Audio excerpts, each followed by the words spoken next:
Ramirez with the Associated Press. Boog, at the Media Day, we talked a little bit about your off-season programs and working out, just getting ready for a physical season. How'd you feel tonight as far as your conditioning? I know that was important to you as far as coming into this season physically and conditionally fit. Definitely. I feel like I was pretty good tonight. Just taking my time, breathing, focusing on breath, my breathing. So it was a great game, and I felt like it was a great first game to get in shape.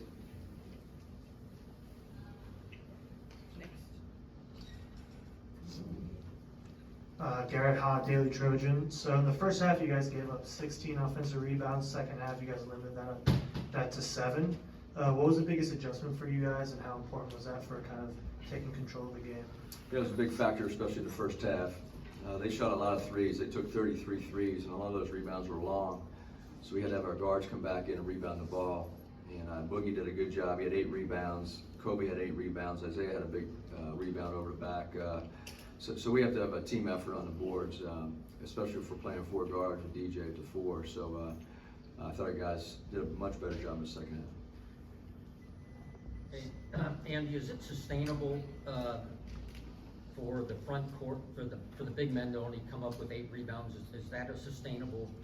Well, we had our hands on a lot of balls in the first half, loose balls, rebounding, and could not come up with them. So they have to do a better job. Our front court, our big guys have to rebound. If they don't, they have to box out at least and have our guards and forwards rebound the ball. So I think we'll use that as a learning experience, and it's a big win for us, but we didn't play perfectly. And so we'll go back and look at that video and hopefully improve next game. Andy, Collier and Ramirez with the Associated Press. Isaiah, if you can just touch on his first performance, 15 points in the first half of his 18, and then before fouling out, crowd obviously gave him a nice standing O, but just your thoughts overall. Well, I thought Isaiah played a great first half, and he first game on the big stage here in Las Vegas. I thought it was important for us to get out to a fast start. I thought Boogie and Isaiah really controlled the tempo in the first half. Isaiah got downhill, was able to get to the rim, made some great passes. But we expect that of him, and I think he expects it of himself. I was proud of the 6 assists and 7 and 9 from the field. He was very efficient tonight, and I think it's a great way to start the college basketball season, playing a quality opponent like Kansas State and good guards that we had to go against. And I thought Isaiah and Boogie did a tremendous job. Andy, Terrell Emerson from the LA Times. Just a quick question, obviously, about the offensive rebounds. I believe late in the second half, I think Kansas State only had 7 second chance points kind of tally. What does that say about your group, that even though they did obviously have offensive rebounds go the opposite way, about the fact that they were able to kind of lock back in for the shot clock? Well, I think first of all, you have to look at we held them to 31% from the field, so they missed 49 shots. And so a percentage of those are going to go to them. Now, giving them 23 offensive rebounds, 4 were team rebounds, but that's too many.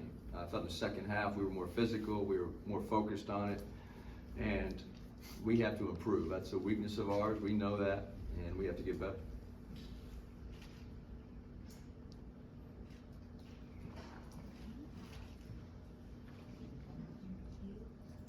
Mariah Giles with Fox 5 Las Vegas. I just wanted you to talk a little bit about playing on this stage here at T-Mobile Arena, being here in Las Vegas. What was that experience like? And, you know, it's a neutral site, but both sides certainly traveled with their fan bases. So what was the experience like here? It was great for me, definitely for the first college game. Definitely great to get my feet wet with the college game. So, I mean, I learned a lot tonight as far as the crowd and just staying engaged in the game. So, I mean, like I said, we're going to go watch the film and learn from the mistakes, and we're going to be a better team.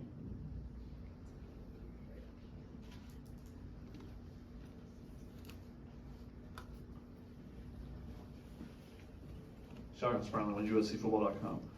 Andy, what did you think the impact, the minutes that Arrington was able to give you off the bench? Seemed like he was huffing and puffing a little bit as he's still getting back into shape, but it seemed like he was able to make an impact in the minutes he had.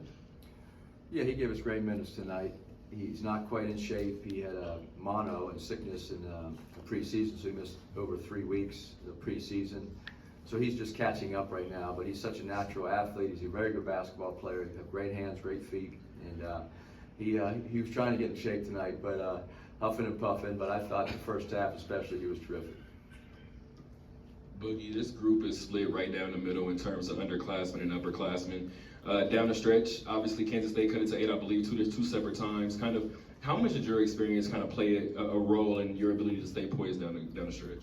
Yeah, definitely. We got a lot of vets and people that are experienced and been through it. So, we just stayed calm and came together and just stayed calm.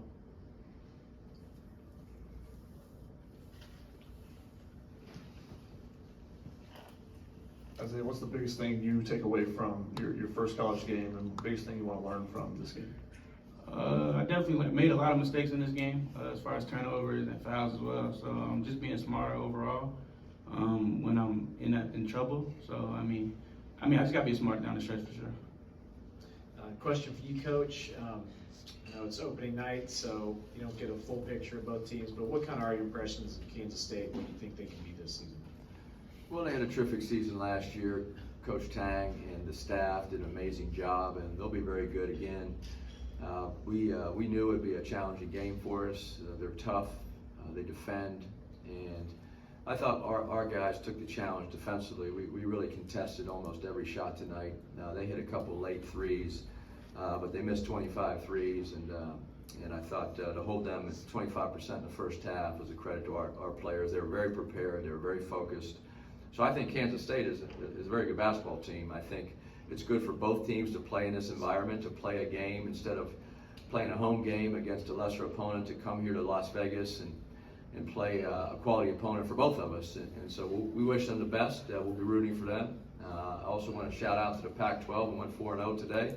Pretty impressive. I know our league on the men's and women's side it's an outstanding league this year. And even the football teams are pretty darn good. So our women, USC women, they came here and beat the 7th ranked team, Ohio State, in the first game, and we were fortunate enough to win. So it'll be a nice plane ride home together. USC men and women team go back to LA tonight.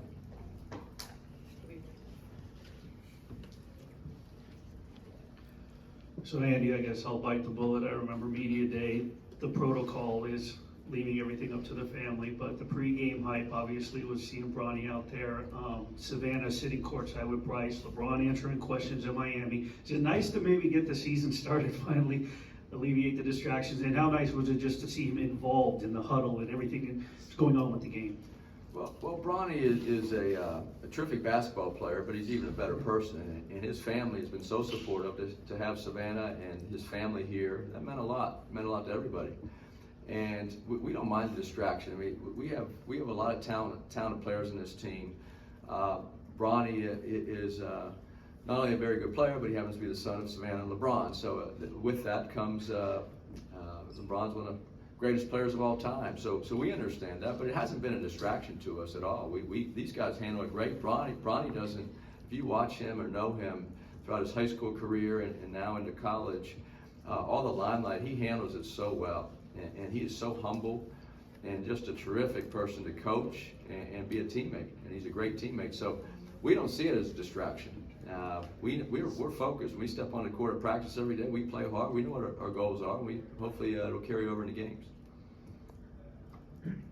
Isaiah, any surprises in your first game? Anything you didn't expect? I mean, I definitely expected all. I know they came off Elite 8, so I mean, I knew it was going to be a great team. So I mean, what I learned a lot was just mistakes, really. So that's what surprised me, really. Isaiah, maybe a little bit of a fun one. So Juju opened up earlier today. She made her USC debut, and I know there's been a lot of hype as far as this entire athletic program having the 2 top consensus #1 recruits. You guys have any fun little, I'm gonna ball out. No, I'm gonna ball out. Who's gonna be the better #1 recruit? Or is there? And there's got to be some pride, right, coming in from the both of you. I mean, we just supportive of both teams. So we like to see each other win. So yeah. We'll be done now. Thanks, you guys. Okay, thank you. Thank you.